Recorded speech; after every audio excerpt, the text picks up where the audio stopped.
Hello and welcome to a culmination of everything that has happened during the regular season for the OCS 2019. We finally made it to the playoffs. Tiebreakers have been smacked out of the way. Regular season done and dusted. And this is where we have been left. Welcome back to the desk, Max. Yeah, it's good to be back, and I'm finally to do some best of series as opposed to our normal just one and dones. Yeah, we've had some cheeky beer ones over the course of the season, but yeah, things have shaken up. A little bit of a recap for those of you that may not have hit the stream last week. The two teams that made it out of that four-person sort of little tiebreaker bracket little playoff, Gravitas and Order Academy. Order snatching from barely making it to the tiebreakers. Two quick wins in succession, so they will be playing in, as you can see the bracket on your screen right now, the second game of the day. We are only going through one round. It's going to be a best of three there, facing off Legacy and Gravitas Academy for the first game, and then followed on will be Mprox versus Order. And yeah, rounding out the rest of the playoffs, you can see the first couple of seeds there, Dire Cubs and Mammoth Academy, sitting at the top of the table. They get a bye through the first round, so they get that little cheeky, you know what I mean, couch segment. They sit back, they watch some tape, they watch the other teams fight it out, and just sit there in the semifinals. Yeah, I'd like to hope that they're watching this live right now, actually being able to go out there and scout their opponents. This first match will be a fun one, too. Legacy Genesis versus Gravitas Academy. Gravitas, who we saw in those tiebreakers, they had to play the most games out of anyone. They had to beat the Chiefs. You know, after dropping them in the first one, they came back. They beat them that second time around. So already something that we've learned right there. They can learn and improve going into second and third games, something that might become relevant in this one should Legacy step forward and win that first game. Yeah, 100%, right? So to kind of set up the day, the two teams that we have seen play on this patch are Gravitas and Order, and I think they definitely did have differing sort of styles in the tiebreakers that we did see last week. Order, as I mentioned, first game, unfortunate for them, Series has to substitute in instead of JLKC, who I think has been a big rising star on their roster, but if they were able to pick up a victory even with him on the roster, and then second time JLKC absolutely popping off, makes their way all the way through, and then Gravitas in what is probably a fairly similar situation, right? Juve summing in for MLG, who went overseas to play at an international college championship. I'm unsure of how he did overseas, but now the main man back on the main roster, and they must be feeling pretty good about here today. I believe he said something about going 2 and 3 in groups and just missing out on playoffs. Yeah, on okay. Twitter. So he had a good showing. Like, they did win some games. They didn't get boomed right out of it.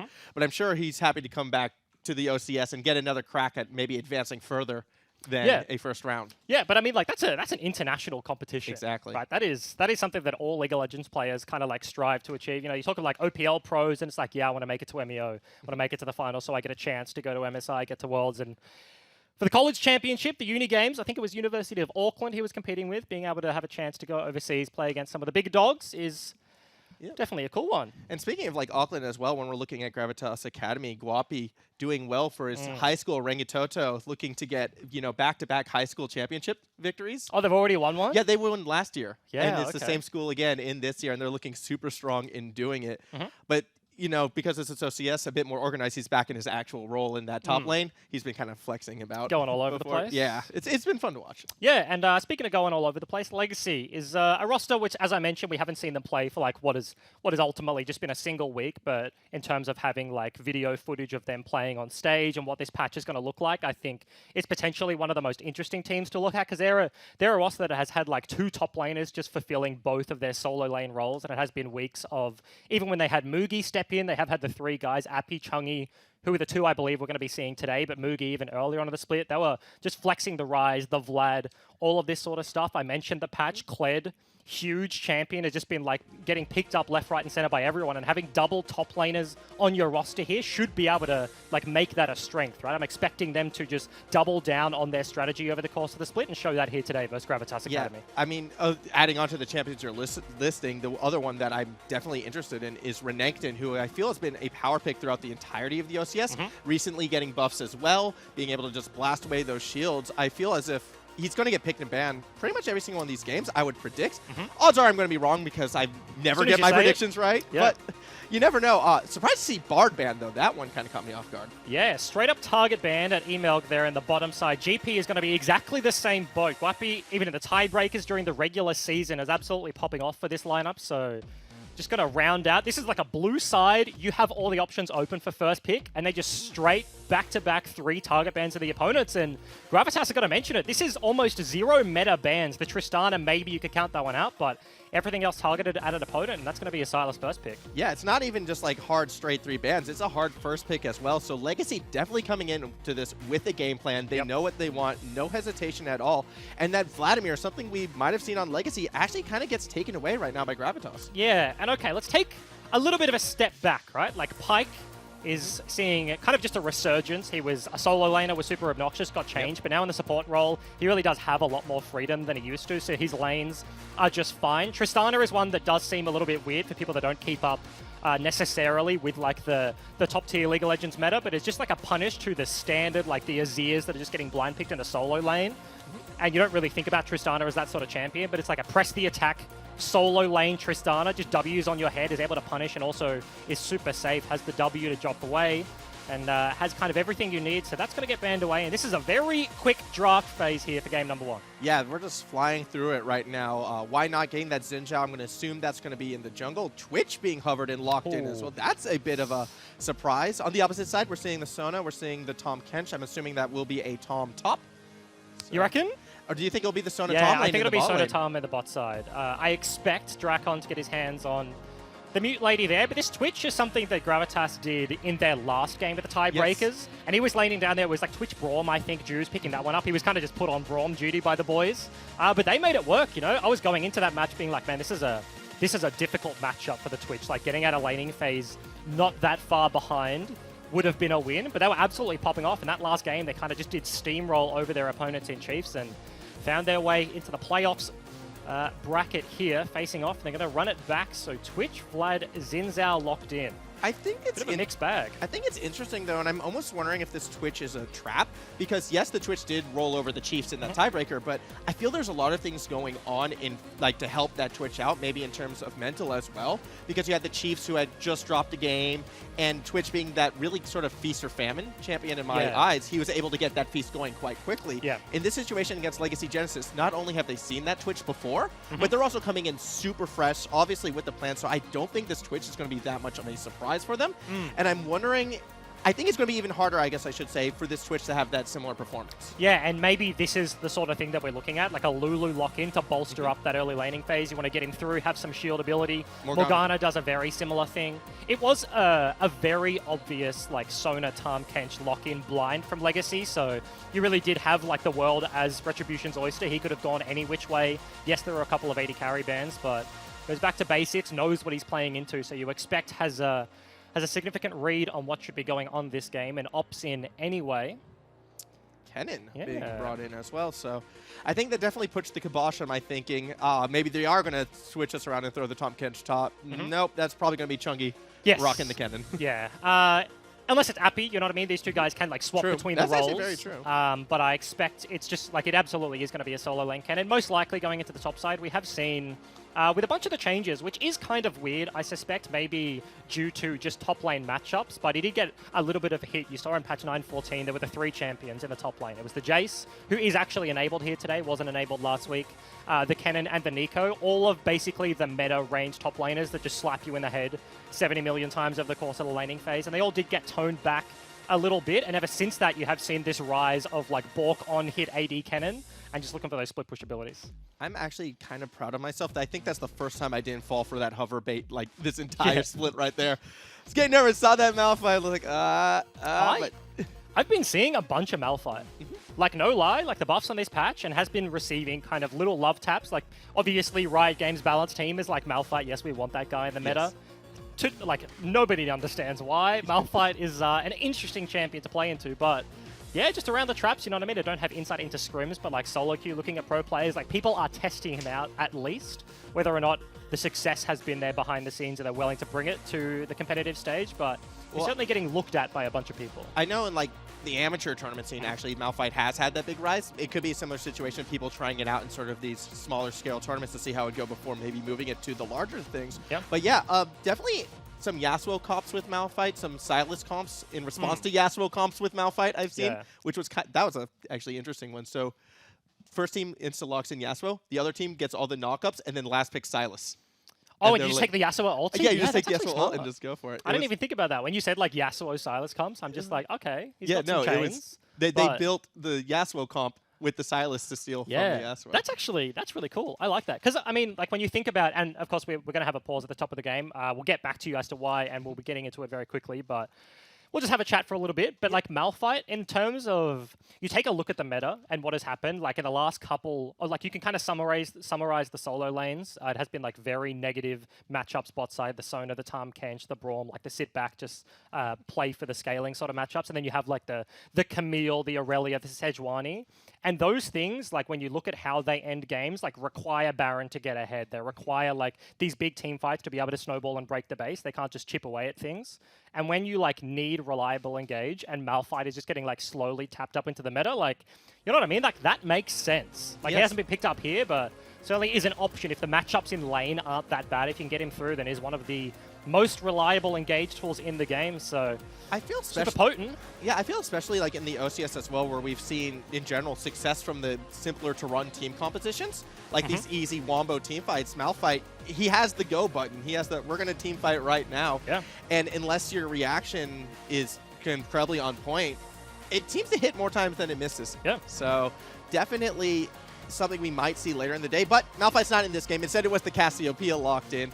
And I feel we kind of need to maybe address that one a bit more, because the team composition I'm looking out of Gravitas right now feels very, I almost want to say mixed, like in terms of when they're power spiking. Yeah, I think like they've just definitely got themselves a very well scaling composition. Yeah. Like look at late game, you think about Cassio, Vlad, Twitch, all of those guys will be absolute monsters. And then why not just looks and he goes like, what champion can get us through the early game? Yeah. Hail of Blades, Xin Zhao, absolutely like early game monster, and they just want to facilitate his lanes. He wants to bring like individual strength over the Lee Sin and try and get themselves through. But on the other side, you have that like extra safety of like the Silas, and you have like the Tahm Kench Sona. They have all of that utility to try and get things rolling a little bit earlier than Gravitas here. And because they're on the blue side as well, it does make it a harder gank onto Chungi, the Kennen, which may have been the best target, but because it's the other side and already an invade gets a flash out of Dragon. Gravitas really cheeky right there. Yeah, super nice stuff. Very nice read onto their opponents coming out level 1. Super easy advantage to get, you know what I mean? All that did was cost them a Q button. K-Pop may suffer the same fate. Did he get spotted? Get bound as Dark well. Fighting does hit, and Why Not is already there. And with the Miasma, actually, it's going to be a hard escape for K-Pop, and first blood already for Gravitas. Yeah, and for a comp that just wants to scale, Gravitas come out swinging here. Double binds. First one gets a summon, a second one gets 2 and a death from K-Pop. And yeah, Tahm Kench just goes down. This is a super big lead for the bottom side. We were talking about in Champion Select, right? Like the Twitch, you need to get him through that laning phase, but already starting off on the strong foot, this has to feel good for Gravitas. And what I want to point out is this is why for everyone out there in solo queue, if you're like playing as a team of 5, wait to level up your abilities. Seeing the Miasma coming out of Hot Chili on the Cassiopeia as opposed to the Twin Fangs, that is intelligent, holding on to abilities, waiting for the right moment, and you know he hit that W the moment the Dark Binding hits, like this is what we want, we're going to lock him down, and we're going to get that first blood. Huge advantage for Gravitas. Yeah, 100%. Well played there. So, Legacy going to start this match on a little bit of a back foot. That also did mean that you see a little bit of the remnants of the vision in the bot side jungle. It means that Lee Sin has no control over his bottom side, and they had to go for the recall or just the straight up respawn there from the Tahm Kench. So he starts top side, actually solos out his wolves, now tracks down towards the bottom side of the map. Unsure if he did just get spotted out by the wards of the red buff. I assume he dodged around nicely, so Lisa has a fairly good read, trying to not show himself on the vision that he knows is there, but definitely not the start you wanted here for his jungle path. Yeah, I mean, a 0 buff Lee Sin at the start. I really do hope he had been able to dodge those wards, but even the fact that Gravitas has that bot side buff warded does give Why Not a lot of information, because he knows it's still standing, and he should be able to sort of path accordingly. As you can see, a much more conventional jungle path coming out of Why Not at the moment. I imagine he's going to be getting aggressive quite soon, and like, where are you going to be looking for him to gank first? Because with the bot lane already shoved in, it's probably going to be against Oppie in that mid lane. Well, yeah, I think it's definitely like the mid lane, or just looking at the jungle matchup, right? Like, this is going to be double buffs now completed, has the golems as well, on the way ping in the mid side, so it may just be onto the Silas, but drawing away his attention. That was 0 mana on the Xin, does blue buff, now sitting at about like 60-75%, so is definitely raring to get something going. Remember, K-Pop and Drakon have no flash, and Melk does have one of his own, so if they push up too far, Tahm Kench will be the target. But it looks like they play it safe, back away, don't want to expend too hard without vision of the Lee Sin, and Gravitas just leave the Legacy bottom lane be. Yeah, and it's not even really that terrible for Gravitas. I feel like that nothing came from it. They already have established their lead, and just by sort of forcing the more passive play out of Legacy, it feel like that is going to help sort of extend their lane presence, extend these small advantages. Really, for Legacy right now, who are you looking to kind of maybe turn the tides back? Are you looking for that sort of mid-lane outplay? Are we waiting to see where Lisa makes himself known in this one? Because I'm worried that Lee Sin still is going to have to power farm to get back in this one. Well, he's not super far behind. Like, think about like the punish that did almost come out of Gravitas. Like, the keyword is almost. Like, he had the advantage. He was pushing in the jungle, looking for the Lee Sin, and then drew his attention bot, but then didn't look for a gank. So the punish really didn't eventuate. This is opportunistic, but Gravitas not going to find their mark. So this has kind of opened up a little bit of space, right? Like, they did die in their bot side jungle level 1, but Lisa's now basically full cleared his entire jungle, got access to a crab, and now, because of how much time Wynot has spent just looking at lanes, is now 2 camps behind, so advantageous recall should be here. First buy should be here for the Lee Sin when he wants to take it, so I don't necessarily think their top half of the map is in dire straits anytime soon. You can see the Kennen faring very well against the Vladimir, as you would expect. Just has priority Doran start and has a forgiving build when he can build towards like the lifesteal. You get the Bork, you get the Wits End for the magic damage. They have double magic damage solo laners in the hands of Gravitas, so I think Legacy, yes, rough start, but certainly not a significant lead given the gold has really not been spent just yet. It's actually double magic damage, like solo laners from both sides really in this game. And yeah, a lot of magic damage across the board. A lot of this, at least for Legacy, really the only true source of attack damage I feel is going to be coming from Lisa on this Lee Sin. And I'm curious how and when Gravitas starts to itemize around this, especially with the almost slower start Lisa's had. Granted, Lisa will probably be getting a bit more involved, especially with like this camp lead. Will most likely be hitting level 6 first as a result. I feel Lisa has to have an impact early in order for Legacy to really transition now into the mid and late game. Yeah, I think to some degree, right? Like in a traditional sense, yes, but when you take a look at Gravitas' lineup, like there is genuinely 0 tanks. Xin Zhao is going to build full damage and then possibly go for like a GA, like a stopwatch item, a Sterax or something, but that will realistically be the extent. So nobody on this lineup is a Braum, is a Maokai, is anything that can just straight up stack MR. So I feel like the damage should always be semi-relevant as well. You have to mention that it is the PTA Kennen at the top side, so maybe not the most team fight potential out of a Kennen you've ever seen, but we'll be building towards that AD variant that we have seen a lot recently. Yeah, so my apologies on that one. It will be a attack damage top laner. Like, he does do significant magic damage, right? Like, he builds on hit effectively, so isn't like a crit 80 carries worth, but certainly does index much heavier into AD than you normally would expect. Ocean Drake, meanwhile, has been secured by Gravitas. Both bot lane and mid lane was pushed up, so it's an easy sort of rotation to the Dragon, get that secured. So the first neutral objective does go to the red side's way. However, as this game has been progressing, despite that first blood, Legacy has been able to inch back in terms of gold lead and sort of presence. So Legacy really content to sort of absorb this start. Lisa stalking Wynot at the moment. Has to be careful. Does connect with the Aura Sphere. And that is a lot of damage quickly going down onto Wynot. Should be able to walk away, but does lose possession of that Scuttle Crab. Yeah, he's going to hit him with a Scryer's Bloom, but that Crab is uncontestable here for Gravitas. And you can see now level 6 dinged when there's a level 4 Xin Zhao on the opponent's team. That in the mid lane. Oppie is trying to get to the safety of the tower. Will get there. Teleport has been burned by K-Pop. It's enough to force Gravitas away, but nothing back in the return.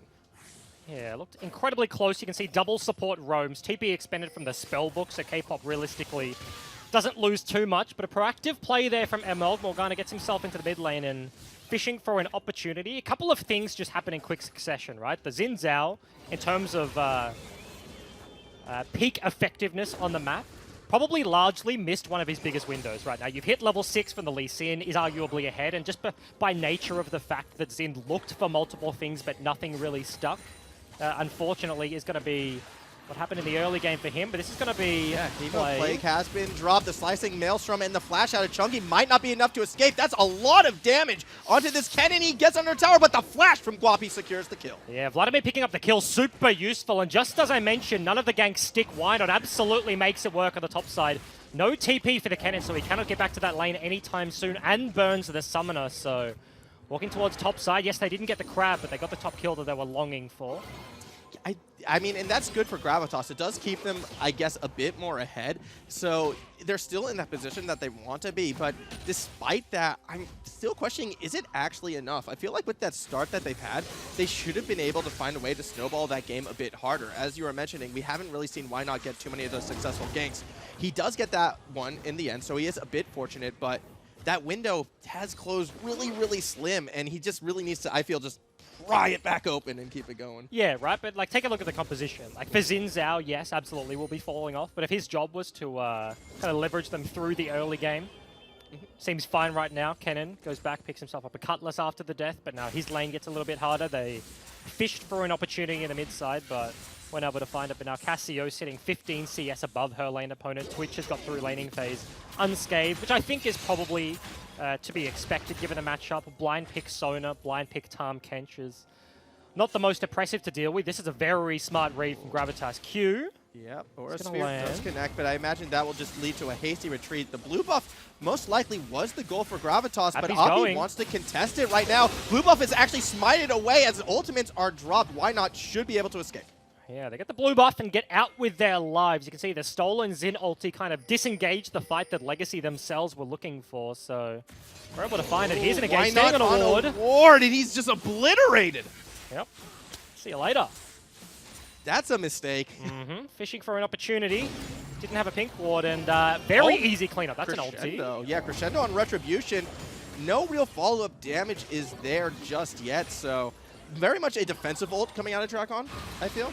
As Hemoplague has been dropped onto Chungi, but Lisa's there to provide some help. Yes, you have the segment pool, and Chungi is low, but a nice shield and follow-up dance from Lisa gets the kill. Yeah, cleans up on the back end, and two back-to-back ganks. Now it's a 2-0 Lee Sin, has himself a 10 CS lead as well.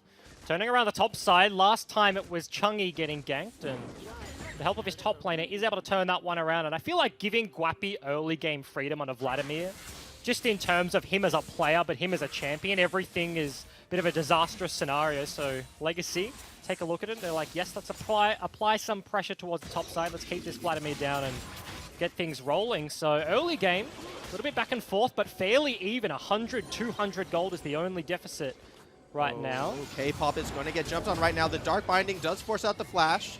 So a good summoner taken right there for Gravitas. Curious to see how they will turn this into an advantage. I'm assuming that Mountain Dragon in 20 seconds is looking very appealing. Super well-timed gank, right? They know there was no vision in the Tri-Bush. They have the read onto K-Pop. They expect him to want to ward that fairly soon. He does exactly that, pays for it with his flash, and you can see already very deep vision for Legacy's bottom lane. Given it is just a Sona Tahm Kench, they've just been getting pushed in, sitting underneath their turret. You can see almost a plate taken, but the advantage isn't in the 2 versus 2. Yes, Twitch is coming along nicely, but they have a deep pink ward behind Lisa's jungle right now, behind his red buff. They see everything that's going on, and now starting up their second dragon of the game. Looks like the contest is here from Legacy, so we may see a fight. Dark Binding already connecting onto K-Pop, but it doesn't matter. Legacy has Gravitas surrounded, so they will back away. Why Not staying forward? Actually turning onto Dragon, trying to get a lot of damage, but up above is where the action is. Legacy collapsing onto Amel, but the damage is coming from the bot side of the play. Teleport's coming through, and it's chaos everywhere. A Crescendo is holding Guapi in place, who came in on the flank. He should be able to take down K-Pop as Drakon escapes. Yeah, Gravitas, they come out swinging. They engineer a numbers advantage. You can see Chungi's TP right now, seconds off being available, and just a straight up 4 versus 5. Yes, Why Not looks for the engage, and he does fall down, but finds 3, finds the second dragon of the game, and we get our first meaningful gold lead here in game number 1. I feel like coming into that fight as well, Legacy went from feeling so good to so bad the moment that teleport was used. Yeah. And that just is a mistake in terms of keeping track of timings on the teleports. They should have known that Guapi's teleport would have been available in that situation. They would have been aware as well that Gravitas had established that deeper vision from before, so I'm a bit surprised that Legacy was caught off guard by that flank.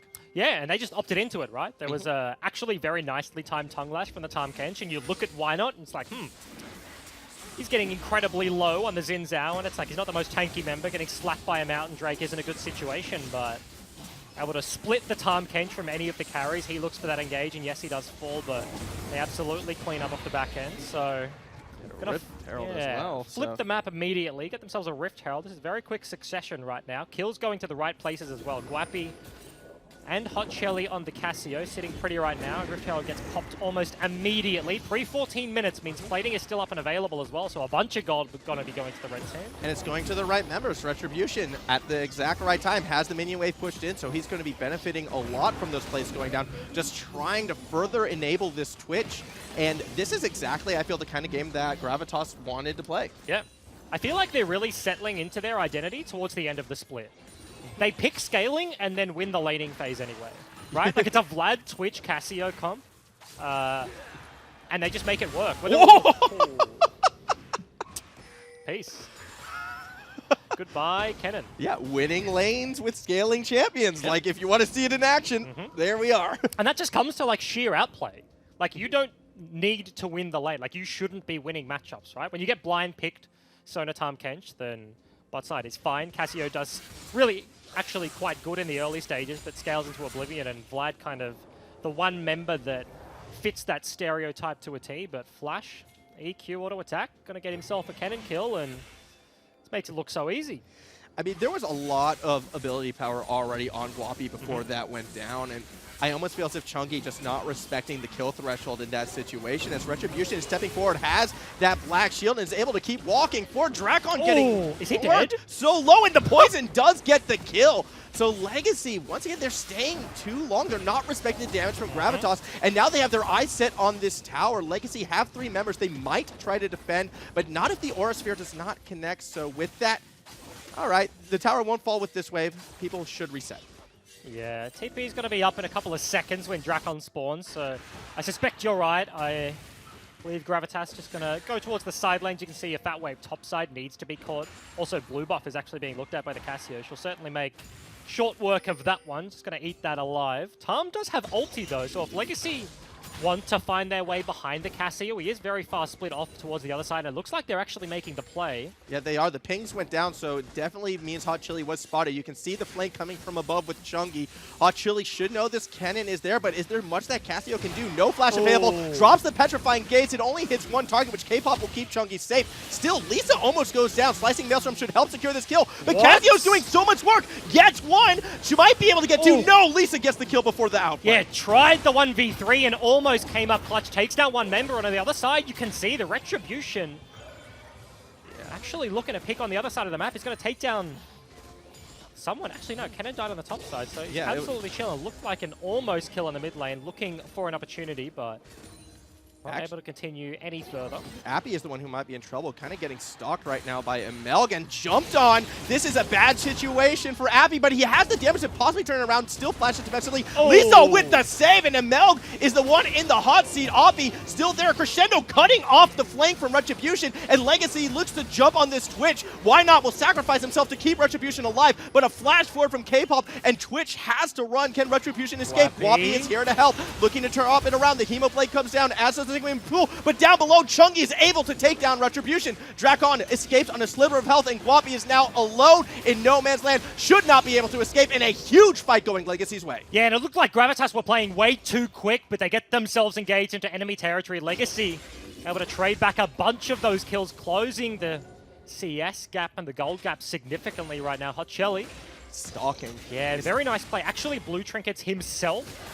And Petrifying Gaze does come down onto K-Pop, but the damage isn't there to burst down the Tom Kench too quickly, and already you can see Oppie is jumping back down onto this Cassiopeia. It was a risky play, and it might pay off with the revival of Emelg. K-Pop trying to escape, will not be able to escape the Twin Fangs. Oppie on the run does get out, so a nice pick for Gravitas. And throwback to Clairvoyance. That was like a Season 1, Season 2 play. Emelg getting jumped on up above. Lisa has a lot of damage, but not enough with no red buff. It does mean no Infernal Drake just yet, or does it? Why not? Going back in. Emelg on such low health is hanging around, but Legacy do not want to contest. You're going to have to give this one over. So 3 dragons in the back pocket of Gravitas. I was saying that's like a Season 1 play. Clairvoyance, a bush you're already in. And you can see K-Pop had no idea. You expect when somebody casts the ability that they want vision in that area, meaning they don't have it, meaning there's nobody in the bush, but face check Casio finds himself with the help of the Black Shield to pick up another couple of kills, and now you can see gold leads starting to get a little bit out of hand, right? If you're given the context of how these lanes and champions match up, Twitch massively ahead, given that there is only a 600 gold discrepancy in the support position for a 90 CS Tahm Kench versus a 3 CS Morgana, but Yeah, Twitch, Casio, Vladimir, all absolutely online, and we've mentioned it multiple times. Gravitas scale incredibly well. Legacy struggling to maintain composure in this one and struggling to maintain equilibrium. Yeah, it's Gravitas that's definitely carrying on the momentum that we saw from the tie breaks, but Imelg might be caught out. The Black Shield on himself can only do so much. A late crescendo helps secure the kill. Yeah, Retribution turning that one around. Hits him with the ulti, but does lose his support anyway. Vanish goes to Legacy. Here we go. Guapi and Oppie fighting in that bot lane, and it's going Oppie's way, but Guapi has to flash to try and escape. The Vlad isn't going to look to turn around. The minions chasing down Oppie. He'll be all right. Yeah, and you can see with the purchase of Executioner's Calling that extremely fast swings back in their favor, but not going to be the case there. Hotchelly just left alone towards top side. Kennen struggling to deal with this one, but... And here we go. More action in the mid lane. I feel everyone in this game is just looking to fight and fight and fight. This has been a very, you know, bloodthirsty game from both these teams. Yes, it's difficult to make sense of what is happening because it's just like fight back to back on like either side of the map. Normally it's, okay, we'll play our strong side, you play your strong side, and somebody's conceding, but it's just, it's genuine bloodbath. Like if there's a champion, I'm going to fight them and see who wins. I mean, it's quarterfinals, right? Yeah. All these players, they want to make their outplay. They want to make that mark and make that statement in a high-pressure game. It's why we're seeing, you know, these 1v2 and 1v3 attempts, in my opinion, when normally players might play it safe. And I appreciate this. I feel like, you know, it's playoffs. Let's go all out. Let's have a fun game. Let's make it a bit chaotic and see who will strive a bit more in said chaos. Really, so far, I feel this favors Gravitas just because, I mean, normally when it's a chaotic game, it tends to favor who you would think would be the underdogs, right? Because they're the ones who might be able to, you know, get away with some of these lucky skirmishes and then start to snowball that and then blow it open. Legacy, the more traditional kind of playing team, they might be caught on the back foot in this one. Yeah, certainly, right? Like you look at it and it's like, okay, maybe the comp that spikes earlier serves best, but given the Gravitas have just walked away with more kills, they have more gold, they've broken open more of the map, and they scale arguably much better. They're absolutely sitting pretty right now. 20 minutes on the clock means that Baron has spawned. So the big purple worm becomes a draw card for both of these guys, and Gravitas already setting up their vision in the area. Legacy kind of posturing, looking for a gank in the mid lane. Hotchilly on his own, but is able to sidestep all the abilities. Teleport coming through. Who will it be? It is Guapi this time around as the hunt is on. A great petrifying gaze into the slicing maelstrom from Chunky. The wombo's coming down, but the damage isn't there. Retribution is turning it right back around and shredding through Legacy. That will be a triple for the Twitch as Lisa is caught on his own up above, trying to escape into Gravitas' jungle. Why not on the hunt? Yeah, such a nice engage from Legacy. The stolen Cass ulti and then Kennen over the top, but they just do not have the damage. Retribution stands and delivers. Double Summoners pop now. Single member is alive. ML just trying to keep the Lee Sin at bay. I believe he knows exactly where he is. They've warded all of the bushes. Yeah, you can Baron, see the pool. 3,000. You can see the pool right above, so this Lee Sin has definitely been spotted. No steal attempt will be made this time around, but maybe he will stop the recalls. Maybe he'll steal a couple buffs. He's going in for the fight and just gets obliterated. Didn't have vision in the pit. Unfortunately, stuck on the enemy side of the map, so had to make something of it, and that's going to be a huge spike here for Gravitas. What was a 3,000 lead has turned into 8. That was basically a 5,000 gold worth of team fight into Baron, into a delayed ace. Ultimately, every single member of Legacy falls down, and Gravitas, their carries are just monumental right now. 2.2k lead in the mid lane, almost the same for the top side, and then even bigger there for the Twitch, who sitting on negative gold. This is Future's market, which is an interesting choice. Maybe just wants the early spike, right? Gets himself like the Vamp Scepter, you get your build online. Twitch does have a couple of breakpoints that he needs to hit, so interesting stuff. But now they're absolutely online, and the damage is just insane.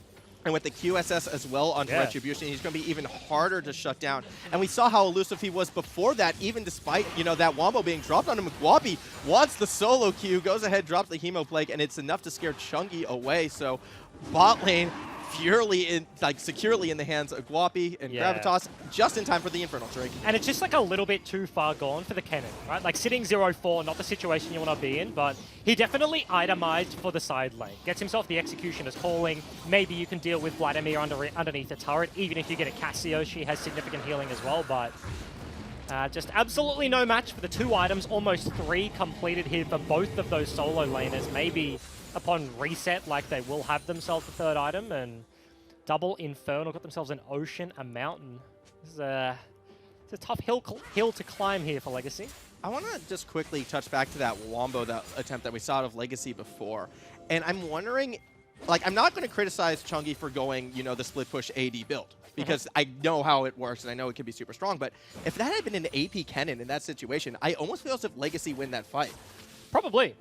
Like, I don't think you're wrong, right? It is results-based. Like, looking at it, if in a different game, you build differently, you don't find yourself in that situation. But that's the sort of Wombo combo that you look for when you're running the AP Kennen. And I feel like this is an instance of Legacy. They picked a fight not suited to their comp, as they may have caught out Guapi right now. Here comes some help with K-Pop and Dragon, but he's able to dodge the crescendo. Meanwhile, down below, Gravitas is looking at towers and possible inhibitors. Yeah, and the phase rush flash combination just buys him so much time. Now actually stopping the resets of 3 members. Yeah, he actually almost on 2 HP. Yeah, almost got the kill onto Lisa, though K-Pop and Dragon might be able to take him down. But at what cost? The Nexus is under a lot of threat. Down goes one Nexus tower. Oppie low as well, trying to buy as much time, maybe find a way in. Chungi is the healthiest member until Lisa arrives. Retribution is in a bit of trouble. Hot Chili being focused as well. A nice shield onto Retribution, and the damage from this Twitch is massive. He's able to secure 1 kill as the push continues. 1 Nexus tower standing,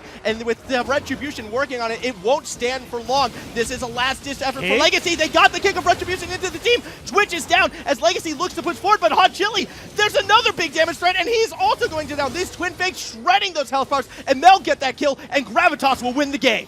Such a huge play once again from Hot Chili. AD carry, yes, kicked back into the team, but the mid laner is enough to close that one out, and Gravitas come out massively swinging here. They did it, like, in the tiebreakers. There was, like, a back-to-back team fight close of the game from the mid laner, and, yeah, round number 2, that was just a super dominant game.